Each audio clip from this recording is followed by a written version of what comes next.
34ஆம் சங்கீதத்தில் சொல்லப்பட்டிருக்கு, தாவீது அபிமெலேக்குக்கு முன்பாக வேஷம் மாறின போது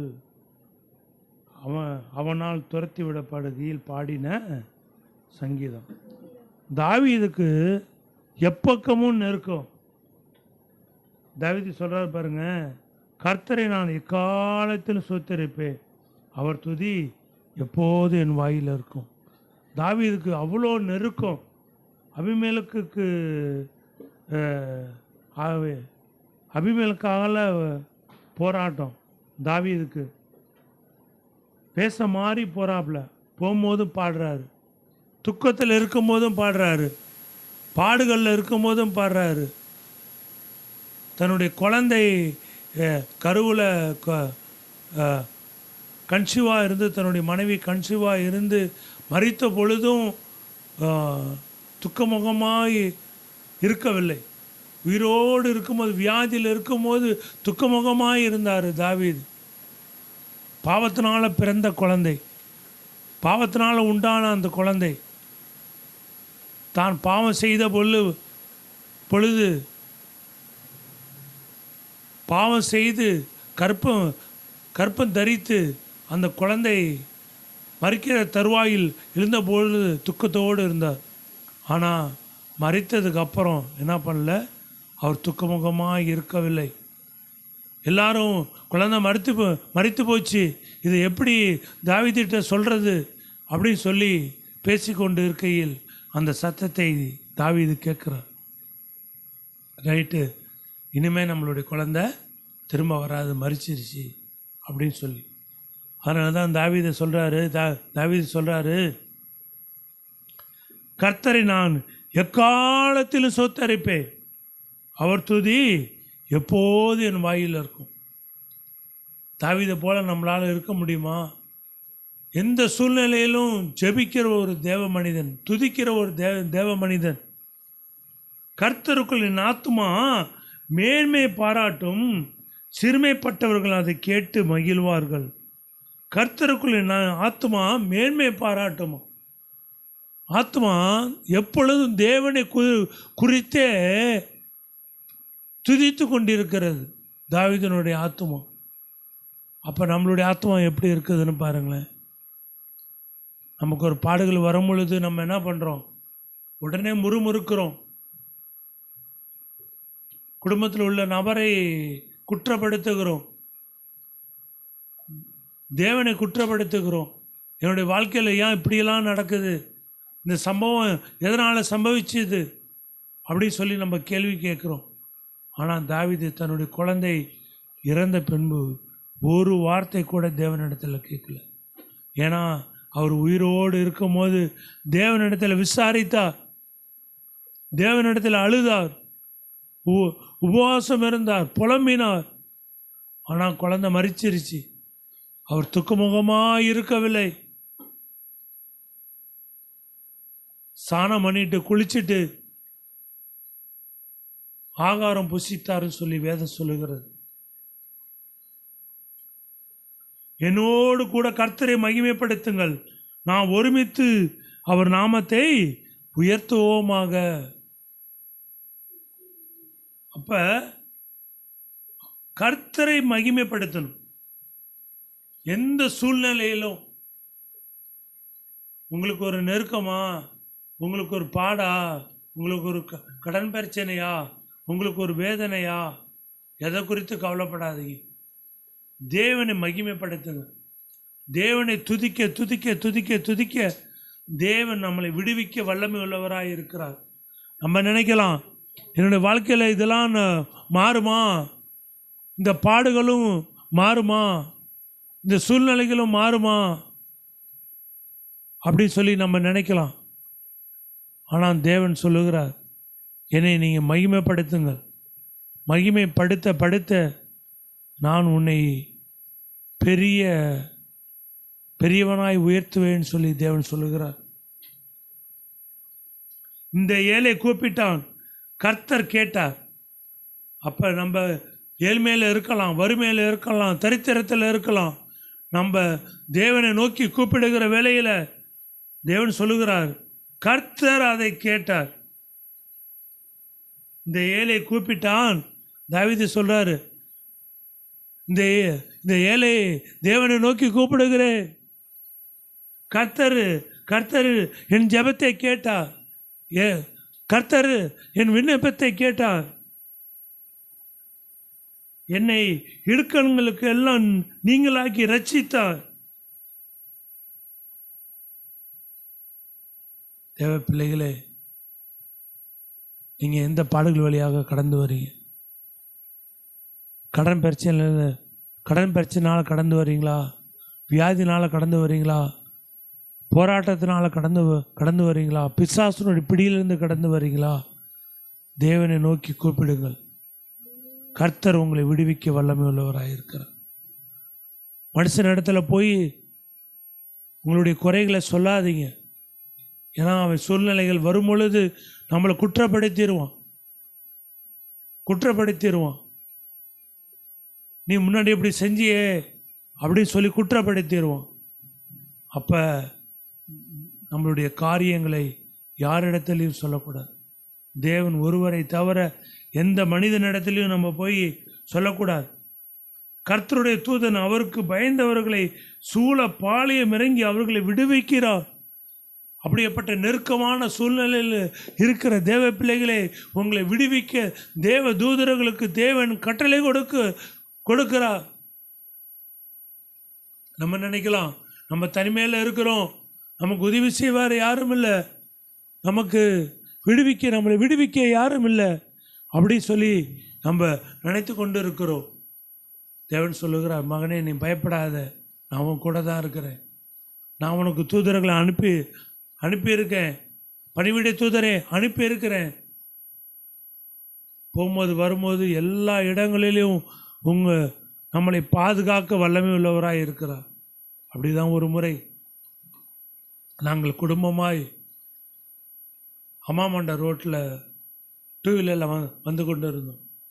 வரும்பொழுது பார்த்திங்கன்னா மழை வந்துருச்சு. சரி நம்ம ஒரு 2 செகண்டில் வீட்டுக்கு போயிடலாம் அப்படின்னு சொல்லி வந்தோன்னே, கரெக்டாக பஸ் ஸ்டாப்பிட்ட வந்தோன்னே மழை என்னுடைய கண்ணாடியில் மழை தண்ணி பட்டு அப்படியே ரோட்டை மறைச்சிருச்சு. நான் சுதாரிக்கிறதுக்குள்ளே டமார்னு ஒரு சவுண்டு தான் கேட்டுச்சு. என்ன நடந்துச்சுன்னே தெரியாது. கடைசியில் பார்த்தா அந்த பக்கம் இருந்து ஒரு ரிக்ஷாக்காரன் கிராஸ் ஆகி வந்துட்டான். வந்தோடனே நேராக போய் ரிக்ஷாவில் போய் நேராக குத்தின உடனே பார்த்தீங்கன்னா ஃபுல் போதை அவர். என் கால் போய் அந்த வீலில் போய் முட்டி மாட்டிக்கிச்சு. என்ன பண்ணுறதுன்னு தெரியல.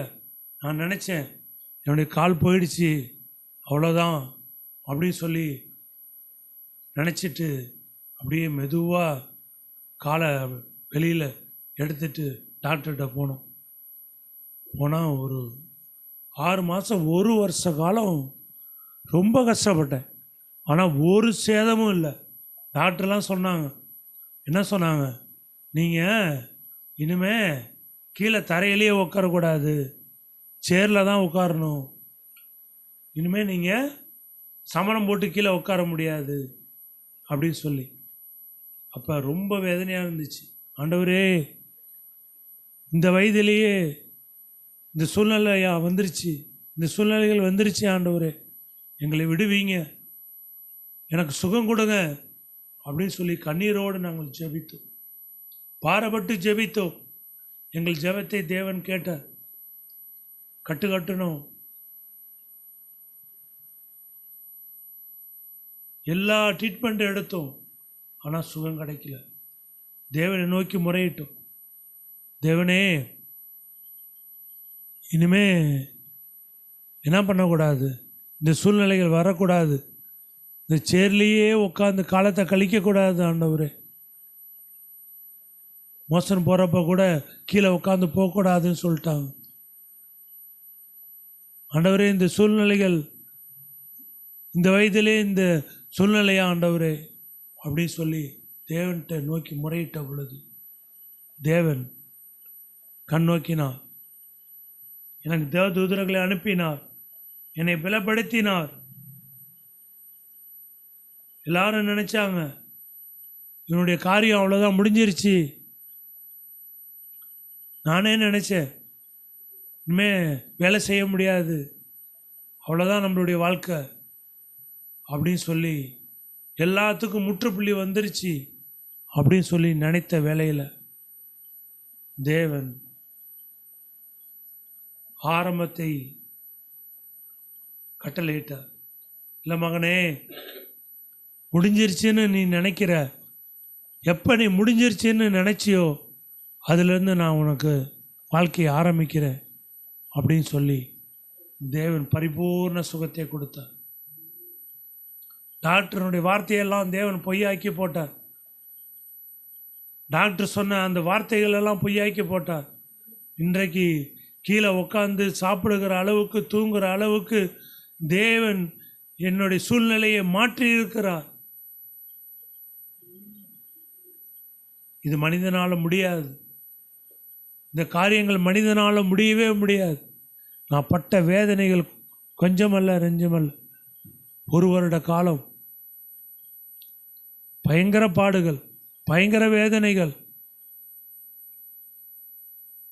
கட்டு போட்டுட்டு அப்படியே டெய்லர் கடையில் போய் ஒரு காலில் அதை அப்படியே தைப்பேன். அவ்வளோ வேதனையாக இருக்கும். அப்படியே முடக்கப்பட்ட சூழ்நிலைகள், நெருக்கப்பட்ட சூழ்நிலைகள். எல்லாரும் எங்களை ஏளனமாக பார்த்தாங்க. இவங்கன்னா ஏசு ஏசுன்னு சொல்கிறாங்க, இவங்களுக்கு இப்படிப்பட்ட காரியங்கள் அப்படின்னு சொல்லி எல்லாரும் ஏளனமாய் பார்த்தார்கள். ஆனால் ஏற்ற நேரம் வந்த பொழுது, ஏற்ற நேரம் வந்துச்சு. ஏற்ற நேரத்தில் தேவன் என்னுடைய தலையை உயர்த்தினார், தலையை தூக்கினார். தூக்கி இந்த நாளில் ஜீவனோடு பலத்தோடு வைத்திருக்கிறார். கர்த்தர் நல்லவர் என்பதை ருசித்து பாருங்கள். தேவனை ருசிக்கணும். அந்த ருசிப்பது என்பது சாதாரண காரியம் அல்ல. அதை நம்ம ருசித்து பார்த்துட்டோம்னா அதை நம்ம விட மாட்டோம். இன்றைக்கி நமக்கு ஜெபம்னா ரொம்ப கஷ்டமாக இருக்குது. வேத வாசிப்புனா ரொம்ப கஷ்டமாக இருக்குது. ஆனால் அதை நம்ம ருசிக்க ருசிக்க ருசிக்க அது தேனை விட அமிர்தமாக இருக்கும். அவர் மேல் நம்பிக்கையாக இருக்கிற மனுஷன் பாக்கியவான். தேவனை நம்புகிற மனுஷன்தான் பாக்கியவான். தேவனை யார் நம்புகிறார்களோ அவர்கள் தான் பாக்கியவான். உலகத்தை நம்பி உலகத்தை நோக்கி ஓடுகிற மனிதன் நாசம் அடைவான்னு சொல்லி வேதம் சொல்லுகிறது. அப்போ நம்மளுடைய நம்பிக்கை மனிதன் பேரில் இருக்கக்கூடாது. மனிதனை நம்பணும், ஆனால் தேவனை தான் விசுவாசிக்கணும். மனிதன் மூலியமாக தான் தேவன் நமக்கு உதவிகள் செய்வார். அதற்காக மனிதன் வேண்டாம் என்று நம்ம உதறி தள்ளிவிட முடியாது. போடப்பட்டிருக்க பாருங்க, கர்த்தருடைய பரிசுத்தவான்களே அவருக்கு பயந்திருங்கள். அவருக்கு பயந்தவர்களுக்கு குறைவில்லை. கர்த்தருக்கு நம்ம பயந்து நடந்தோம் அப்படின்னா நமக்கு ஒரு குறைவும் இல்லை, ஒரு குறைவும் இல்லை. சிங்கக்குட்டிகள் தாழ்ச்சி அடைந்து பட்டினியாக இருக்கும். கர்த்தரை தேடுகிறவர்களுக்கோ ஒரு நன்மையும் குறையப்படாது. கர்த்தரை நம்ம தேட தேட தேட தேட தேட தேவன் நமக்கு ஒரு குறைவும் வைக்க மாட்டார், ஒரு குறைவும் வைக்க மாட்டார். நம்ம என்னெல்லாம் கேட்குறோமோ அதையெல்லாம் தேவன் கொடுப்பார். ஆனால் நம்ம பொறுமையாக காத்திருக்கணும். அந்த காத்திருப்பு தான் நம்ம இடத்துல இல்லை. காத்திருக்க நம்மளால் முடியல. தேவன் சொல்வதை நம்ம காது கொடுத்து கேட்பதில்லை, செவி கொடுத்து கேட்பதில்லை. அவருடைய சத்தத்தை கேட்க நமக்கு விருப்பம் இல்லை.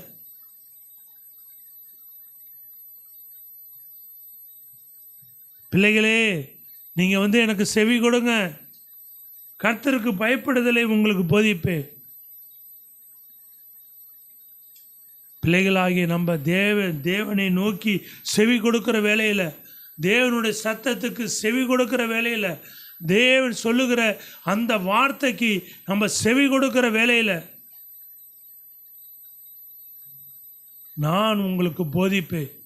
அவர் நமக்கு கற்றுக் கொடுக்கிற தேவனாக இருக்கிறார். முதலாவது தேவனுக்கு கீழ்ப்படிங்க, தாய் தகப்பனுக்கு கீழ்ப்படிங்க. கீழ்ப்படிந்து நடக்கிற வேலையில் தேவன் நம்மளை விடுவிக்க வல்லமை உள்ளவராக இருக்கிறார். உன் நாவை பொல்லாப்புக்கும் உன் உதடுகளை கபட்டு வசனிப்புக்கும் விலக்கி காத்துக்கொள். நம்மளுடைய நாவில் தான் நமக்கு எல்லா காரியங்களும் இருக்குது. நம்ம நாவுனால் எந்த அளவுக்கு நம்ம தேவனுக்கு விரோதமான வார்த்தைகளை பேசுகிறோமோ அது நமக்கு தீமையை கொண்டு வருகிறதா இருக்கிறது. தீமையை கொண்டு வந்துவிடும். தீமையை விட்டு விலகி நன்மை செய், சமாதானத்தை தேடி அதை தொடர்ந்து கொள். தீமையை விட்டு விலகிடணும். தீமையான காரியங்களை நோக்கி நம்ம போகக்கூடாது. சமாதானத்தை தேடி போகணும். எங்கே சமாதானம் இருக்குது? சினிமா, சீரியல், பாட்டு, இதுலேயே சமாதானம் இருக்குது? இல்லை மக்களே, தேவன் ஒரு இடத்துல மாத்திரமே சமாதானம் இருக்குது. அவர்கிட்ட தான் சமாதானம் இருக்குது. ஜோக்கு பார்க்கறதுனாலையோ, படம் பார்க்கறதுனாலையோ, சீரியல் பார்க்கறதுனாலையோ நமக்கு சமாதானம் வருவதில்லை. தேவனுடைய சமூகத்தில் நம்ம தேட தேட தேட தேட தேவன் நமக்கு சமாதானத்தை கொடுக்கிறவராக இருக்கிறார். கர்த்தருடைய கண்கள் நீதிமான்கள் மேல் நோக்கமாக இருக்கிறது. நம்ம நீதிமானாக இருந்தோம்னா கர்த்தருடைய கண் நம்ம மேலே நோக்கமாக இருக்கும். தேவன் உற்று கவனித்து கொண்டு இருக்கிறார். நம்ம என்ன செய்கிறோம், என்ன பேசுகிறோம், என்ன செய்கிறோம், என்ன காரியங்களை நம்ம செய்து கொண்டு இருக்கிறோம் என்று தேவன் உற்று கவனித்து கொண்டிருக்கிறார். உற்று கவனித்து கொண்டிருக்கிறார். அவருடைய செவிகள் அவர்கள் கூப்பிடுதலுக்கு திறந்திருக்கிறது. அப்போ பாருங்க, நம்ம தேவன்கிட்ட கூப்பிட கூப்பிட கூப்பிட அவர் என்ன பண்ணுறாராம்? தன்னுடைய செவியை திறந்து வைத்திருக்கிறார். செவியை திறந்து வைத்திருக்கிறார். நம்ம எதையெல்லாம் தேவன்கிட்ட கேட்குறோமோ அதையெல்லாம் தேவன் நமக்கு கொடுக்க வல்லமையுள்ளவராக இருக்கிறார். ஆனால் நம்ம கேட்பதில்லை, கேட்கறதில்ல. ஒரு சகோதரி அப்படி தான் வந்திருந்தாங்க. அப்போ செபிக்கிறதுனா எப்படி, தேவன்கிட்ட பேசுறதுனா எப்படி அப்படின்னு கேட்டாங்க. ரட்சிக்கப்பட்டிருக்காங்க. ஆனால் பார்த்தீங்கன்னா ஜெபம் பண்ணுறதுனா எப்படி, தேவன் பேசுகிறாருன்னு சொல்கிறாங்களே, என்கிட்டலாம் பேசுவாங்களா, என்கிட்டலாம் பேசுவாரா? அவங்களுக்கு தெரியல. அந்த காரியங்கள் அவர்களுக்கு தெரியல. அப்புறம் காரியங்களை கற்றுக் கொடுத்தோம். இப்படி தான் ஜெபிக்கணும். தேவ சமூகத்தில் காத்திருக்கணும். தேவனுடைய சத்தத்தை கேட்கணும். ஜெபிக்கிற வேளையில் தேவன் உங்களோட பேசுவார். வேதம் வாசிக்கும் போது தேவன் உங்களோட பேசுவார்.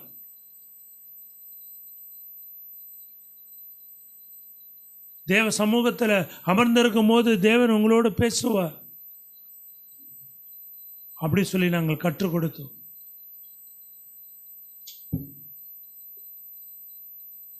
அப்போ பாருங்க, நம்ம நினச்சிட்டு இருக்கோம் தேவனை தேட தேட தேட தேட எனக்கு துன்பங்கள் வருதே. நீதிமானுக்கு வரும் துன்பங்கள் அநேகமாக இருக்கும். கர்த்தர் அவைகள் எல்லாவற்றிலும் நின்று அவனை விடுவிப்பார். நான் உண்மையாக தானே ஜெபிக்கிறேன், உண்மையாக தானே வேதம் வாசிக்கிறேன், உண்மையாக தானே ஆண்டவருக்காக ஊழியம் செய்கிறேன், எனக்கு ஏன் அந்த பாடுகள், எனக்கு ஏன் அந்த வேதனைகள், எனக்கு ஏன் அந்த துக்கங்கள், எனக்கு ஏன் அந்த துயரங்கள் அப்படின்னு சொல்லி நீங்கள் அங்கலாய்த்து போய் கொண்டு இருக்கலாம். தேவன் சொல்லுகிறார், நீதிமானுக்கு வரும் துன்பங்கள் அநேகமாயிருக்கும். உங்களுக்கு வருகிற துன்பங்கள் அநேகமாயிருக்கும். கர்த்தர் அவைகளிலிருந்து உங்களை விடுவிக்கிறார். கர்த்தர் விடுவித்தாதான் நமக்கு ஒரு விடுதலை. மந்திரவாதிகிட்டேயோ குறி சொல்லுகிற இடத்துக்கோ ஜாதகம் பார்க்குற காரியத்துக்கோ எங்கே போனாலும் நமக்கு விடுதலை கிடையாது. எங்கே போனாலும் நமக்கு விடுதலை கிடையாது. எத்தனை இடத்துக்கு வேணாலும் ஏறி இறங்கலாம். ஆனால் தேவ சமூகத்தில் காத்திருப்பது தான் நமக்கு விடுதலை. அவனுடைய எலும்புகள் எல்லாம் காப்பாற்றுகிறார். தன்னுடைய எலும்பு ஆண்டவரே துதி என்கிற தலைப்பில், துதிப்பதனால் வரும் நன்மைகள் என்கிற தலைப்பில் நாங்கள் பார்த்தோம். தேவனே, இந்த வார்த்தையை தேவன் எங்களோடு பேசியிருக்கீங்க, எங்களோடு இடைப்பட்டிருக்கீங்க. இந்த வார்த்தை எங்களோடு இடைப்படட்டும். வார்த்தையை கொண்டு தேவன் எங்களை நடத்துங்க. துதிப்பதனால் வரும் நன்மைகள் ஏராளம் ஏராளம் ஏராளமானது. தேவ சமூகத்தில் துதிப்பது பேரானந்தமாக இருக்கிறது. அதை நம்ம கற்றுக்கொள்ளணும். ஆண்டவர், நாங்கள் கற்றுக்கொள்ளணும். தேவன் எங்களுக்கு கற்றுக் கொடுங்க.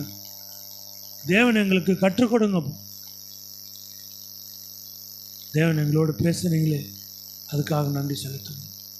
இப்படி நாம மகிமைப்படுங்க. இயேசுவின் நாமத்தில் ஜெபிக்கிறோம், சொல்லுவாங்க. நல்லது. ஆமென்.